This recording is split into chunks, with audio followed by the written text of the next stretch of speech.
ಅಂತ ಹೇಳಿದ್ರೆ ಹಸು ಅಂತ ಹೇಳಿದ್ರೆ ನಮಗೆ ತಾಯಿ ಸಮಾನ. ನಾವು ಹಿಂದೂಗಳಿದ್ದೀವಿ, ನಾವು ಹಸುಗಳು ಒಂದಲ್ಲ 1000 ಹಸುಗಳನ್ನ ಕೊಡಿಸ್ತೀವಿ.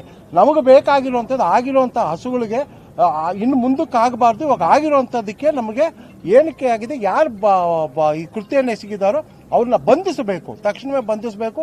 ಇದು ಯಾವುದೋ ನಸುರು ಅಂತ ಹೇಳ್ಬಿಟ್ಟು ಯಾರನ್ನೋ ಬಂಧಿಸ್ಬಿಟ್ಟು ಇಲ್ಲಿ ಕಣ್ಣ ಮುಚ್ಚಾಲೆ ಮಾಡ್ತಾ ಇದೆ. ಇದು ಸರಿ ಇಲ್ಲ. ಖಂಡಿತವಾಗ್ಲೂ ಕೂಡ ನಿಜವಾದ ಯಾರು ಮಾಡಿದ್ದಾರೆ ಈ ಕೃತ್ಯವನ್ನು ಅವ್ರನ್ನ ಬಂಧಿಸೋವರೆಗೂ ಕೂಡ ನಾವು ಈ ರಾಜ್ಯದಲ್ಲಿ ಹೋರಾಟವನ್ನು ನಿಲ್ಲಿಸಲ್ಲ ಅಂತ ಕೂಡ ನಾವು ಹೇಳ್ತೀವಿ. ಕುಡಿದ ಅಮಲ್ನಲ್ಲಿರೋದು ಸರ್ಕಾರ, ಅವನಲ್ಲ, ನಸುರು ಅಲ್ಲ ಅಂತ ನಾನು ಹೇಳ್ತೀನಿ. ಅವರು ಹಸು ತರ್ತಾರಂತ ನಮ್ಗೆ ದೇವ್ರ ಸತ್ತೋಗ್ಲಿ ಗೊತ್ತಿಲ್ಲ. ಕಾರಣ ಎಲ್ಲಿದ್ಯಾ, ಹಸುಗಳನ್ನ ಹುಷಾರಾಗಿ ನೋಡ್ತಾ ಇದೆಯಾ, ನೋಡಪ್ಪ ಡಾಕ್ಟರ್ ಯಾರು ಚೆಕ್ ಮಾಡ್ತಾರೆ ಅಂತ ಕೇಳಿದ್ರು ಅಷ್ಟೇ.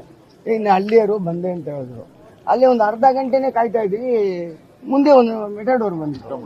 ಸಾಹೇಬ್ರು ಬರ್ತಾರೆ, ಮುಂದೆ ತಗ ಗಾಡಿ ಅಂತ ಅಂದೆ. ನಿನಗೆ ಹಸ ತಗೊಂಬರ್ತಾ ಇರೋದೇ ಅಂತಾನೆ. ನನಗೆ 5 ನಿಮಿಷ ನನ್ನ ಕೈಯಲ್ಲಿ ಏನು ಮಾತಾಡೋಕ್ಕಾಗಿಲ್ಲ. ಏನಪ್ಪ ಇದು ಚಕ್ಕಂದ.